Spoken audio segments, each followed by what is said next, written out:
Okay, so I just wanted to make a shorter video showing some of the techniques, basic techniques, and a couple of my little tips and tricks that I like to do for the saltwater mittens, just to kind of get us started. And then going forward, we'll be doing the live videos on Thursday nights to go through like the next section of construction on the mittens. So I'm actually going to start with this Wee Ones mitten, thumbless mitts for babies from the Saltwater Knits book, just to show some very basic steps to the mittens. So I've got my light and dark yarn, my DPNs, and I'm going to start with my cast on. I like to do a long tail cast on, so we're just going to start that, and just remember to not be too loose, or sorry, not be too tight on your cast on row. You do want it looser so that it has some nice stretch for the ribbing you're about to do. If you struggle to keep your knitting a little bit looser on purpose, you can always size up the needles that you cast on with by half a size, only for the cast on, just to keep those stitches nice and loose. Okay.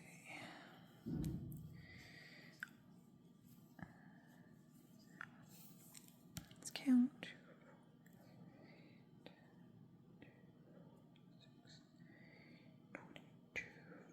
6, 27, 28. And what I like to do for my cast on rows and for joining in the round is I actually cast on one extra stitch. That's all you need. And then there's another part to it. But first, we slip our stitches, divide them onto your needles.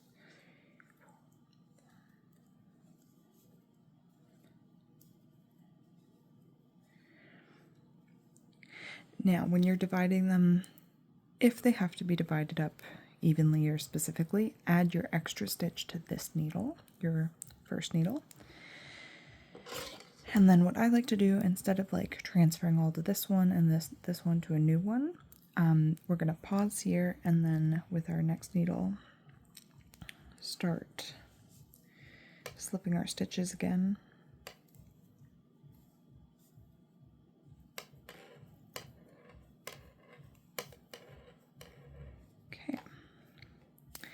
Now, taking care not to twist that, we're going to flip it over.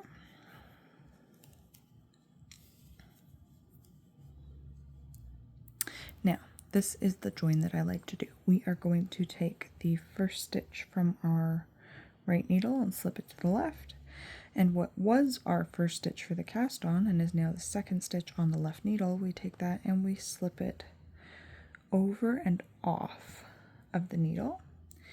We take that first stitch and we slip it back onto the right, and that makes a really nice kind of seamless join, especially when you're doing long tail. It blends in really nicely. So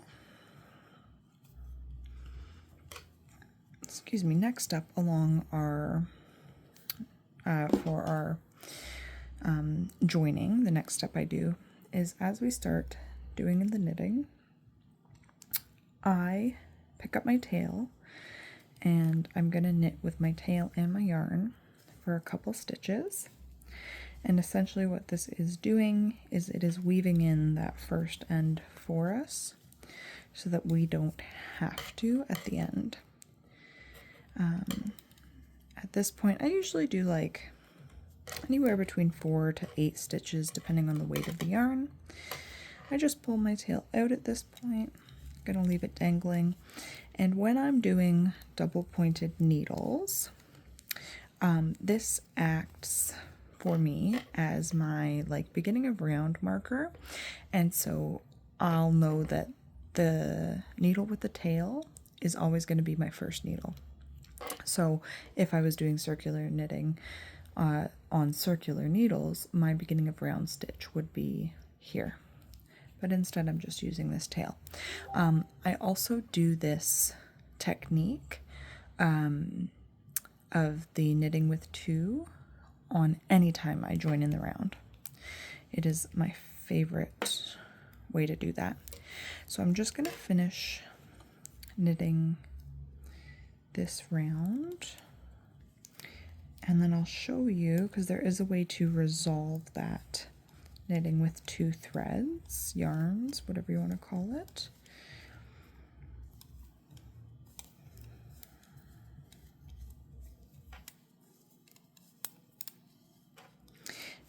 Now I also knit continental, so for some of you it might look weird to be watching me. Everything is still the same. We're still wrapping our yarn the same way. We're still doing the pattern the same way. It's just I'm holding the yarn in the left hand instead of the right hand. I just find it more comfortable and quicker for knitting. I didn't mention this at the beginning, I like to use 8-inch DPNs. I really don't like it when I get like too close to the ends on DPNs and like feel like my stitches are going to fall off. So I would rather manage longer needles than shorter needles.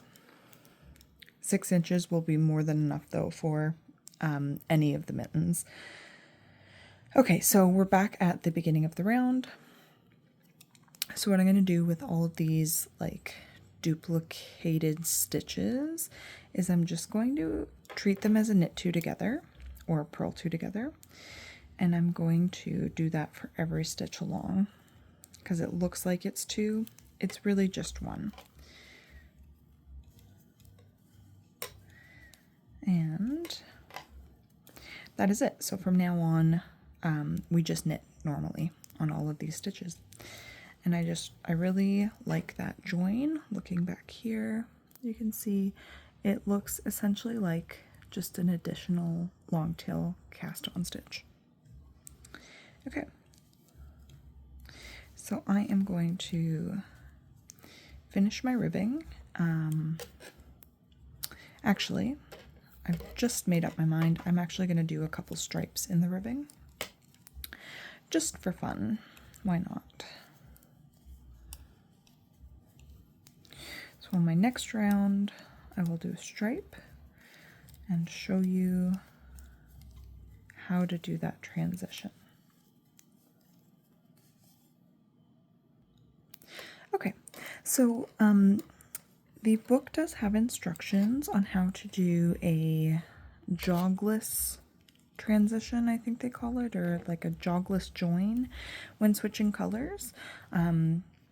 Just because anytime you're working with colors and you're switching, oops, hit my camera, and you're switching colors like that, it is gonna like basically like look like a step up between your 2 colors.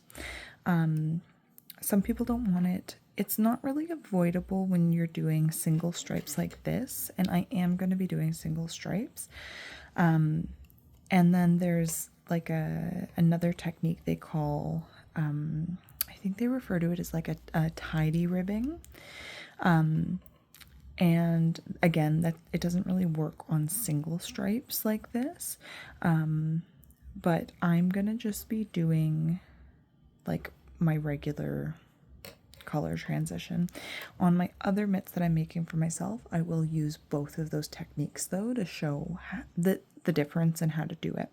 So joining colors, I knit continental, but it would be essentially the same, just kind of opposite hands. I take my yarn tail, I'm going to hold tension on that with my other yarn, and then hold some nice tension on that, and then we're going to go in and just start knitting and purling as normal. And I'm just going to keep a fair tension on that until we get a couple stitches in, and then it's going to hold itself together fairly well.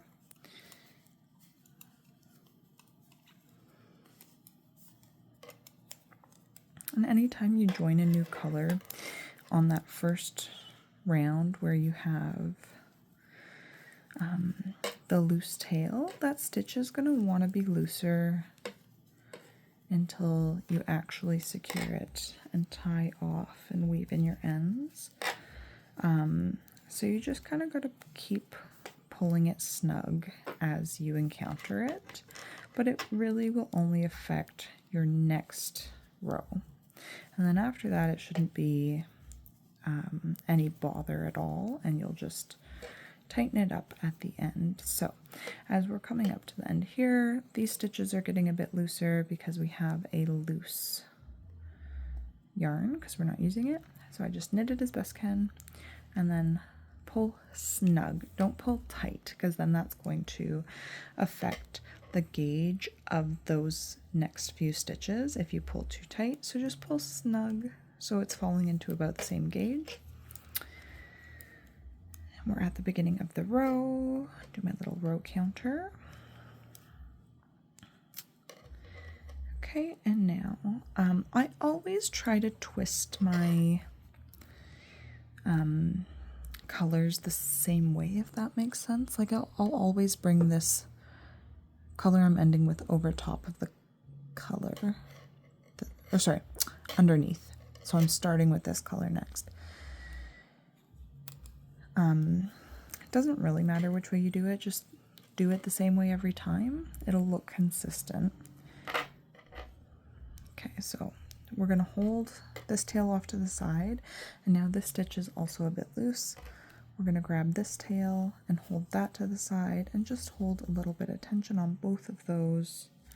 And then without pulling too tightly, because we don't want to over tighten those stitches in the previous brown row, we're going to start knitting.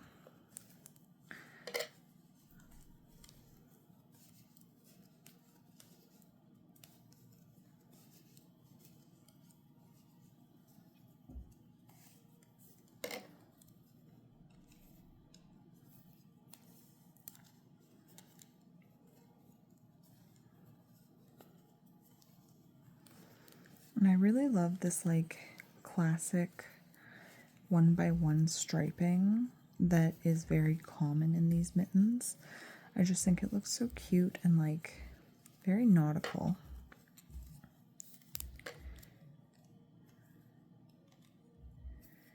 Okay. So we're coming back up to the beginning of the row, and now what I show you here is going to be essentially what you encounter every row that you're changing colors on. So these last two stitches are going to be a little bit looser. Just knit them as normal, and if you need to, pull a little bit more snugly. Okay, like that.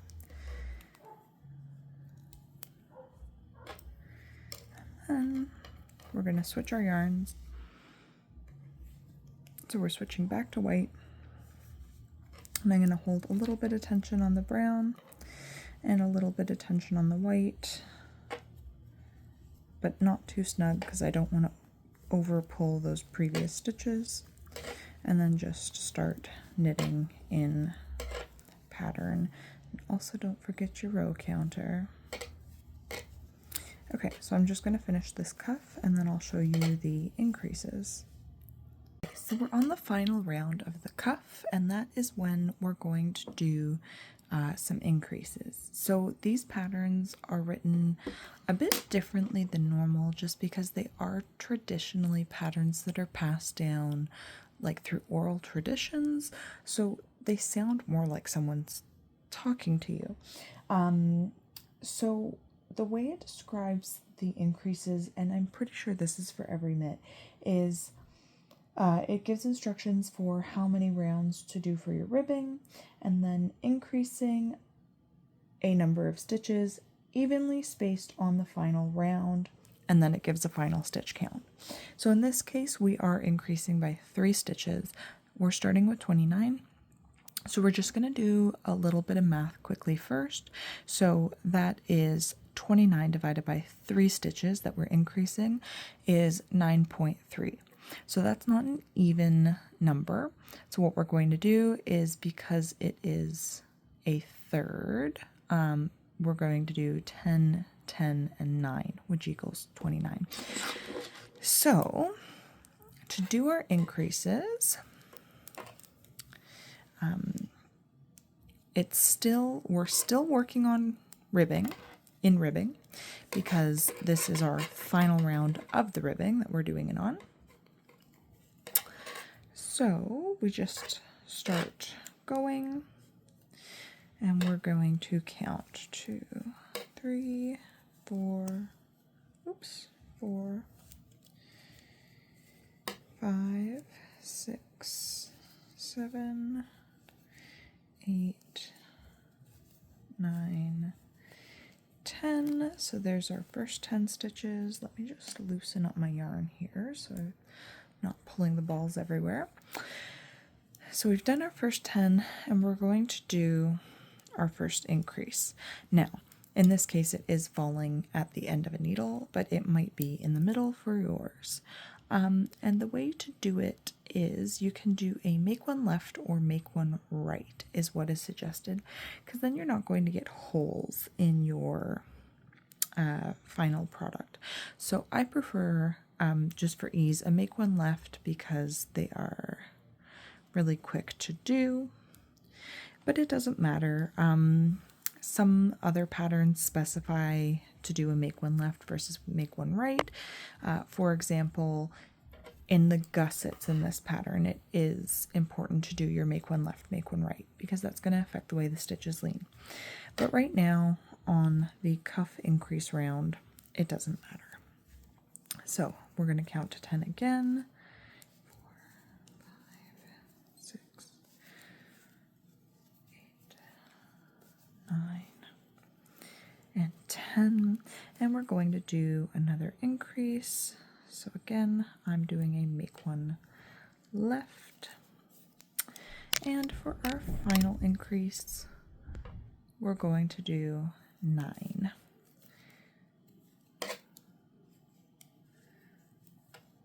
Oh, I wonder if I cast on the right number of stitches now that I'm thinking of it.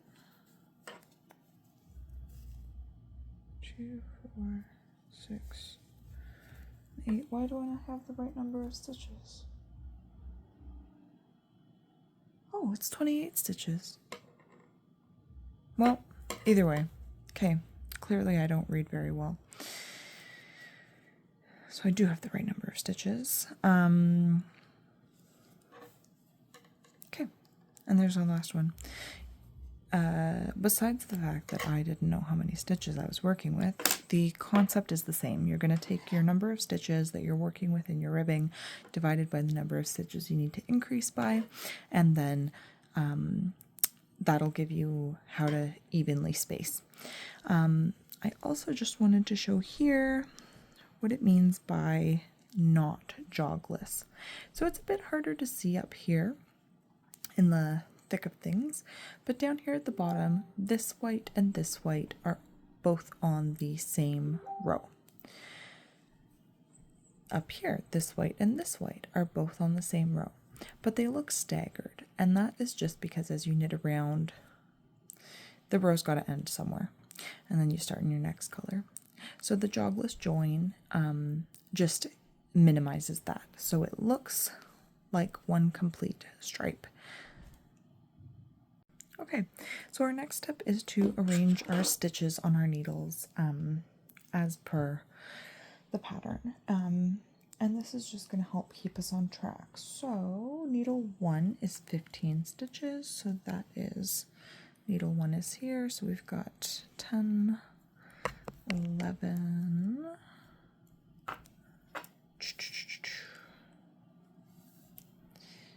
12, 13, 14, 15 on needle 1, and then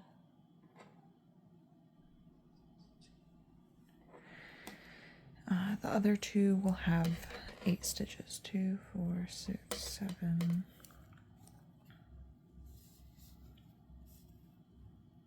8.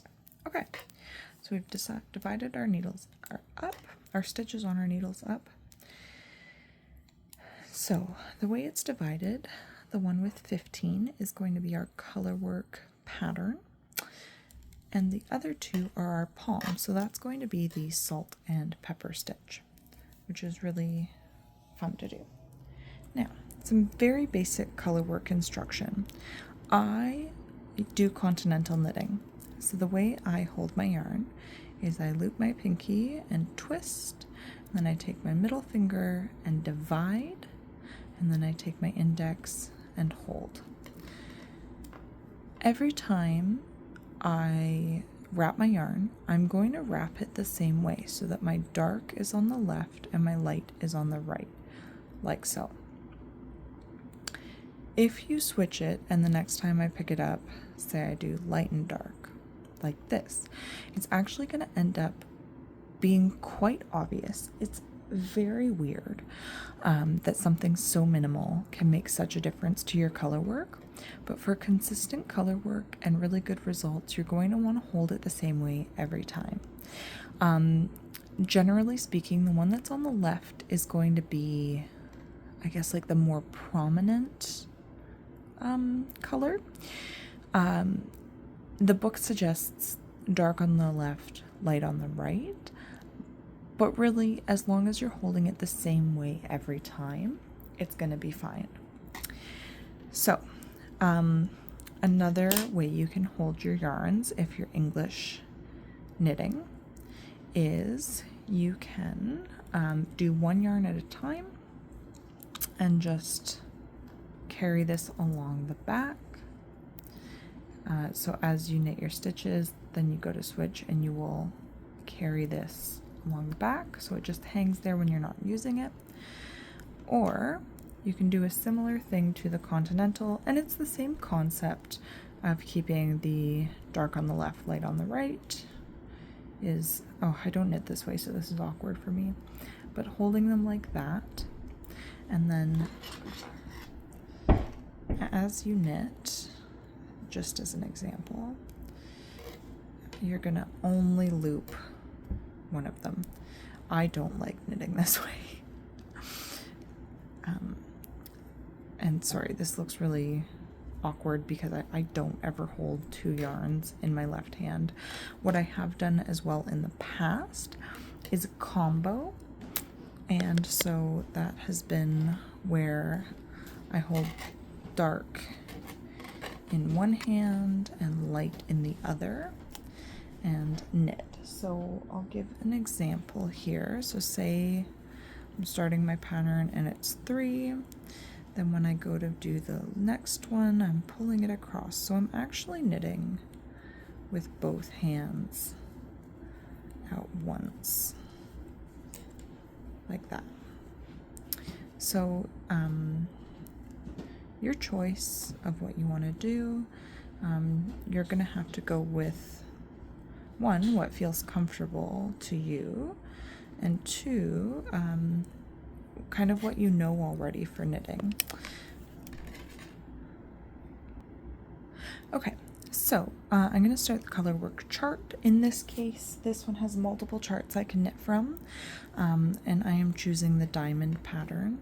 So I'm going to hold my yarn and start my color work. So one thing to keep in mind when you are just starting to use your white after not using it for a couple rows, don't pull too tight because you have a few rows that it needs to bridge. And if you pull too tight, those rows are going to kind of be like slooped together. They're not going to stretch. So you want it nice and loose. I find I kind of, looking at it, pull it up and then hold a finger there so that you're not pulling too tight before you do your first stitch. And now continue on. Now, when we get to our first color change, this is one of the things that I really love about Continental, is they have about the same tension on them. This one's actually a little bit looser, and you don't want it too tight because, again, it's gonna, like, if it's too tight, it's gonna your stitches together, and it's not gonna be stretchy enough to get on your hand, and it's not gonna be comfortable, and it's not going to block out. So you want just enough tension without being too tight. So I find if you are struggling at first, spread your stitches and then do your next colorful stitch, because then that's going to inevitably pull a little bit tighter, and that spreading them out should help keep a good tension on it. So continuing on with our color work,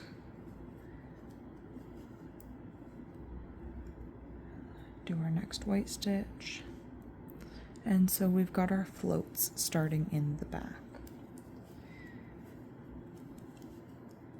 Now, that color work pattern is only being worked on the back of the hand. Now we're starting onto the salt and pepper.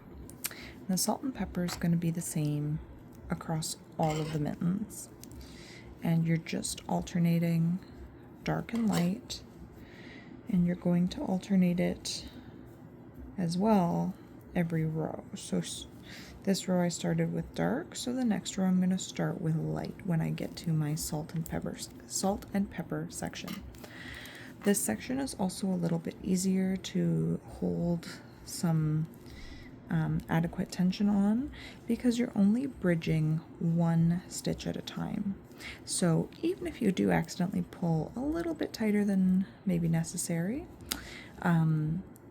it shouldn't really matter because you're only doing one stitch at a time. So seeing just the difference here between our floats, these ones need to be quite loose because it's bridging 3 stitches, and these ones can be more snug because it's only bridging 1 stitch. Okay, just counting my rows at the same time. The other thing that might be handy as you're reading from your colorwork charts is one of those like little magnetic lines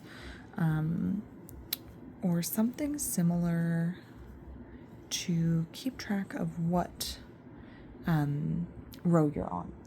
And just coming up to this, so we've got not only 2 stitches to bridge, 2 stitches to bridge, but we're also at an intersection of the needle.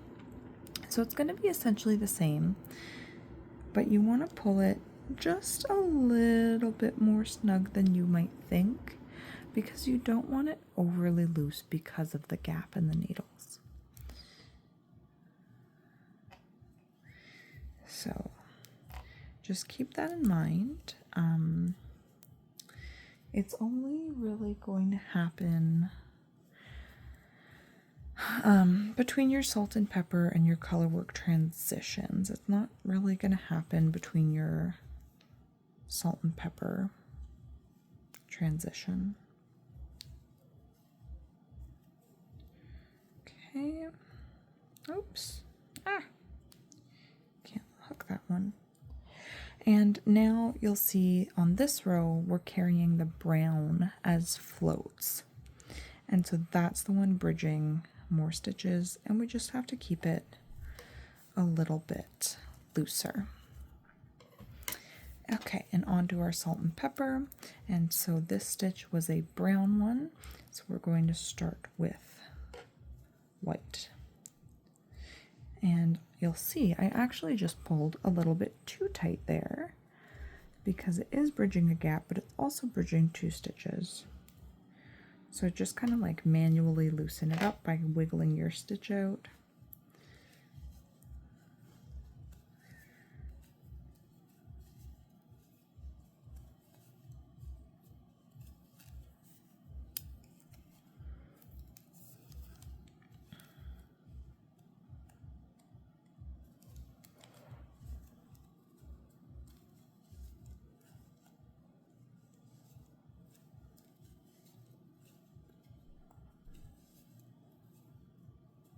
Oops, accidentally knit into the stitch below. Okay, and so that is our second row of salt and pepper complete. Okay, and so the way the patterns are written is really interesting because the written out instructions are basically complete your first row of your chart, complete row 1 of salt and pepper, complete second row of chart, complete row 2 of salt and pepper. And then it says just repeat that until however many rows you're supposed to have total. So that's what we're going to do. And in this case, the chart is very little. It's only a 4-row repeat, but I'm going to repeat that 4 times plus 1 more row. So you'll see I've just put down and picked up my yarn again, and I'm picking it up so that the dark is on the left. And we're going to do row 3. So it's just a bit awkward for me right now because my chart is off to the side and I'm trying to line up this phone, and I'm really not that great at filming myself yet.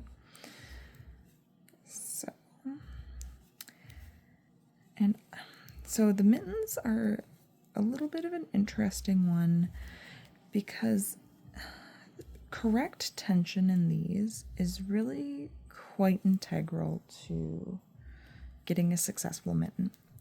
So in a normal Colourwork garment,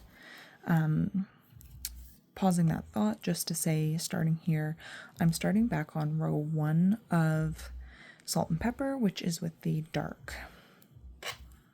And it's okay if you get row 1 and 2 mixed up. Really, the important thing is that you're alternating your colors to get that salt and pepper look. So yeah, tension and color work in like garments and other things isn't as integral. I mean, like, you really never want to go too tight because it won't block out, and too loose is just, it's gonna look sloppy.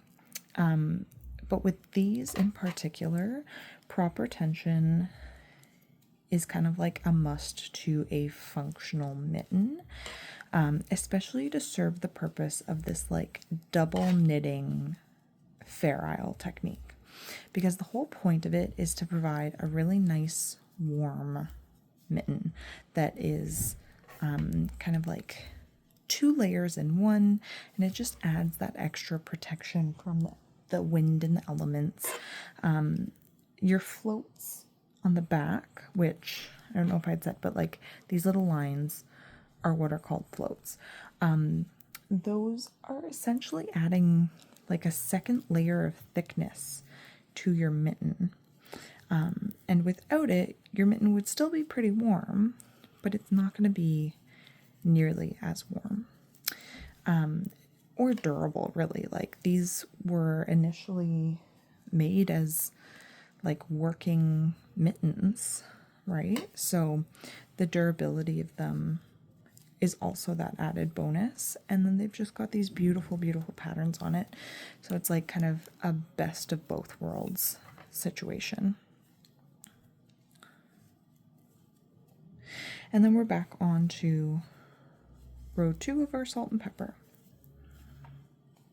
And you know what? I actually am just realizing I don't know if I've got row 2 and row 1 backwards or not, because I didn't actually double check before starting this which row started with which color. But it doesn't matter as long as you're getting that alternating stitches.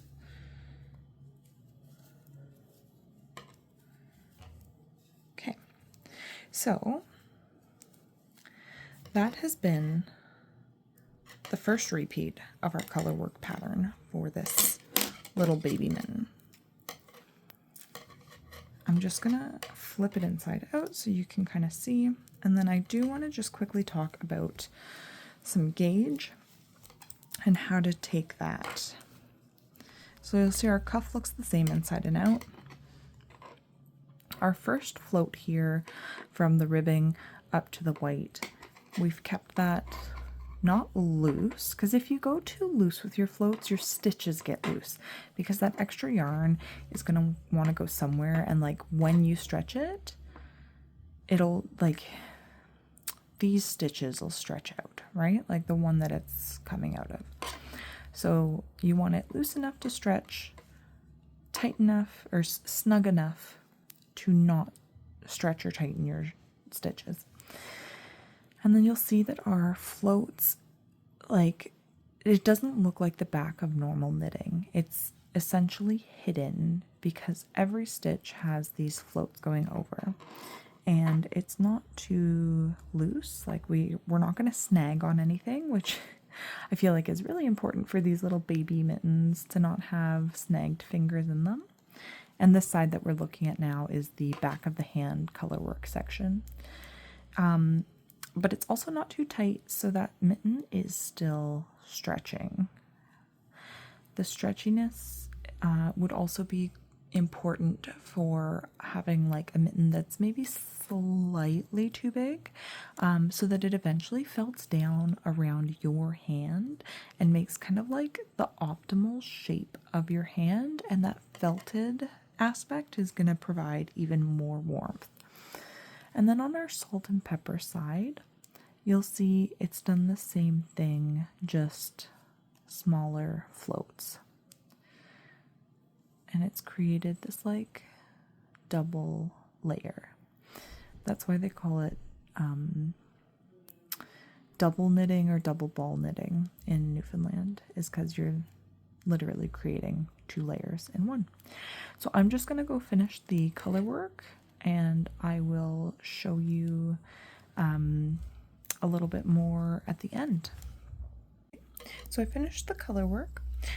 This is a bit of an interesting one because it tells you to work across the top of the mitten with only dark stitches, but we're going to need the white on the other side. So rather than cutting and rejoining, we can carry our floats. And basically what you're going to do is you're going to wrap it around and then knit it together. And I go every like 5 stitches usually, but because this is for a baby mitten, I'm going to go about every 3 stitches. You go in, catch that white and wrap around, and knit together. And there's some really good videos on how to properly carry floats out there.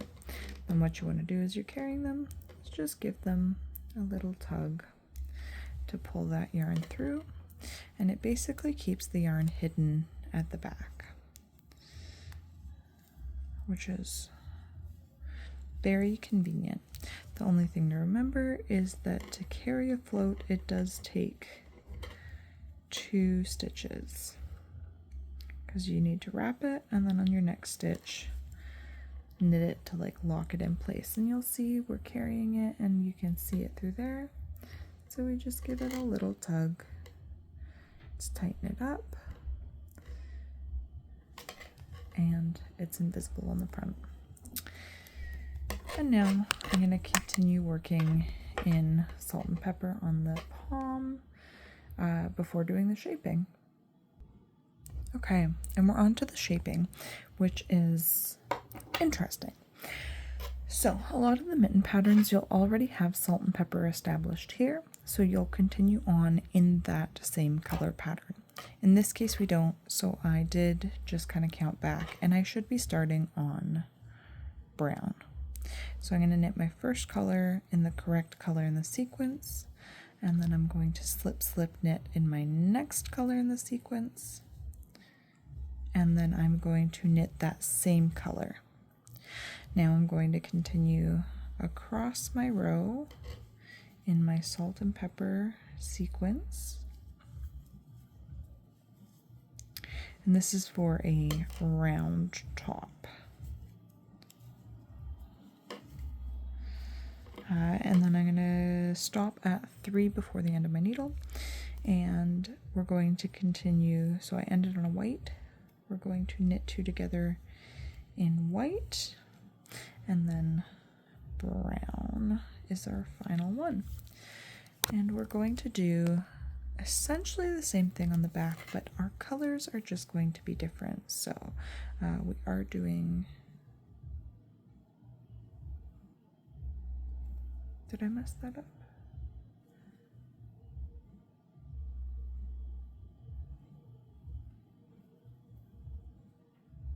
Brown. I did mess that up. Okay, so we're on to decreases here. So on a lot of the decreasing rounds, you're already going to be established in salt and pepper here, so you're going to continue on working in that color sequence. In this case, we're not established, so I just going from my last salt and pepper here, worked back to what I should start on here to keep that all in sequence. So this is our first round of the shaping the top. We're going to start in white. Next one, we're going to slip slip knit in brown, and we're going to do our next stitch also in brown. Now we're going to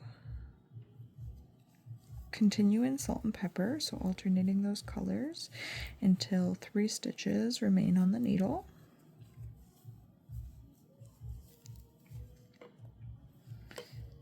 Okay, and we ended in brown there, so we're going to knit 2 together in brown and knit 1 in white. And now we're going to do pretty much the same thing on this side, but it's going to be a bit different colors because we are continuing in that salt and pepper pattern. So brown, knit, slip slip knit in white, knit the next one in white as well, and you'll see that that means we can continue working that color pattern uninterrupted. So we're going to do that again to the last 3 stitches. Okay, so that was brown that we ended in, and so we're going to knit 2 together in brown and knit 1 in white. So that's the first round of the shaping the top. Our next round,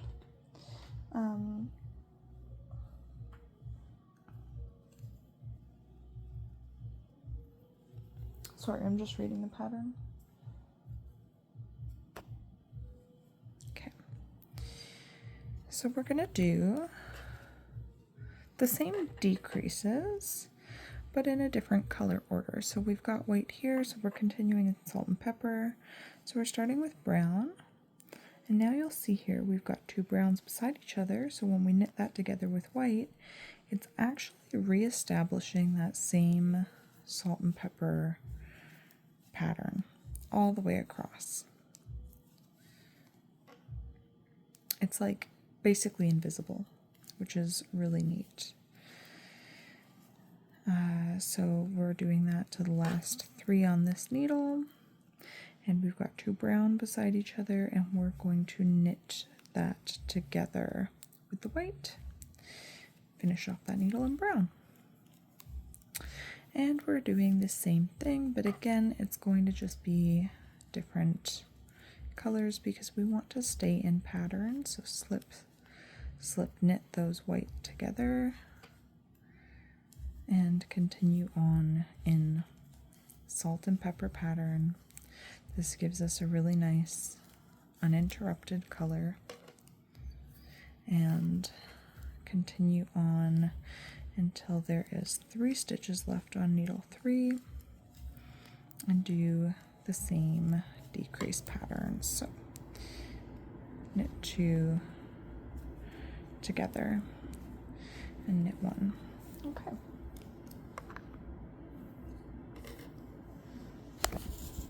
And whoops, keep hitting this camera. We're going to continue doing this until a total of 15 stitches remain. So I'll just show one more time. So that was a brown stitch, so we're doing white, slip slip knit in brown, knit 1 in brown because there's a white below it.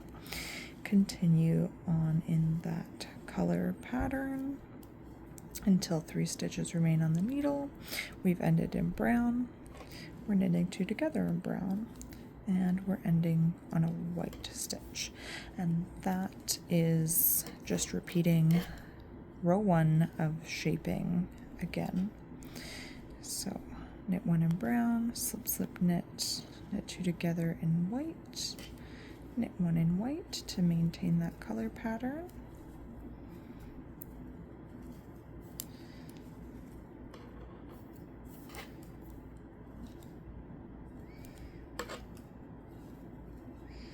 And go into the last 3 stitches. We're ending on a brown, so we're doing a brown there, and then a white. Okay, and that is all there is to the decreases to maintain that really nice salt and pepper pattern. I did just forget to say, so that it's a 2-row repeat across, and I will just show that second row one more time. One thing I forgot to mention too about the color work is the yarns can get a little bit tangly just because you're going back and forth between them all the time. Just keep untangling them, be patient, be kind to yourself. Okay, so we started with a white stitch, so brown above it, slip, slip, knit these 2 brown stitches together with white, and continue on in pattern until there is 3 stitches left. And now, since we have 2 brown stitches beside each other, we're going to knit those 2 together in white to maintain our color sequence, and finish that off in brown. On to the next part, and it's the same thing. So knit 1 in white because there's a brown stitch below. Slip, slip, knit those 2 together in brown, and then maintain your color sequence until the last 3 stitches.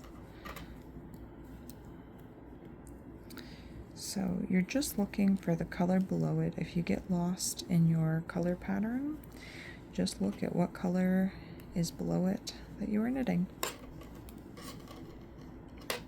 So cool. Okay, and then just to finish your mitten off, in saltwater knits they use a more modern technique instead of the traditional bind off methods. You really could do whatever you feel comfortable with, but it suggests a 3-needle bind off. But to do this so it looks really nice, we actually have to flip it inside out. So I'm just going to go flip this around, and I will show you a quick 3-needle bind off. Okay, so our 3-needle bind off, we start with the mitten inside out and 2 needles. I just need to cut my yarn, so I'm gonna snip. You don't need that much white, you just need enough to weave in a tail. But I'm gonna snip a little bit longer than I think I need for the brown, because we do need to knit our stitches. And then we're just gonna find our tails, pull those through to this side, and grab our 3rd needle. So holding the brown tail only,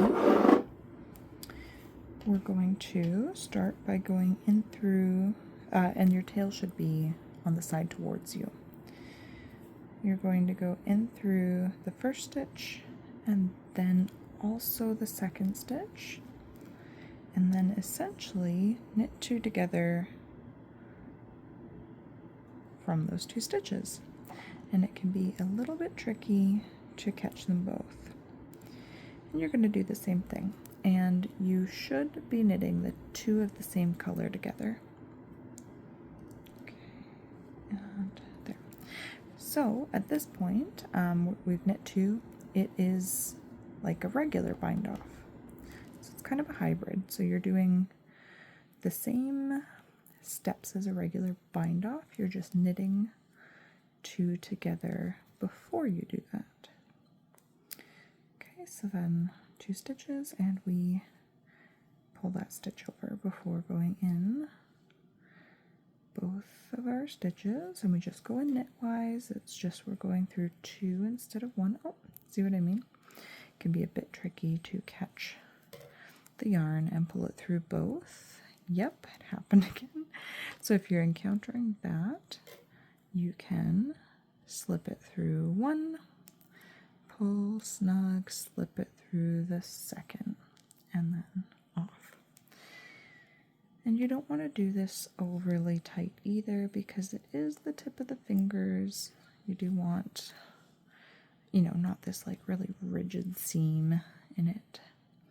because it will have a bit of a bump. So if you don't like the thought of a little like seam at the tip of your fingers, maybe consider doing the picket fence top if it's able to be done. Some mittens it can't be done on, or an old-fashioned grafting stitch on the top, and that is kind of like a visible seam, but it's an visible seam because it blends in.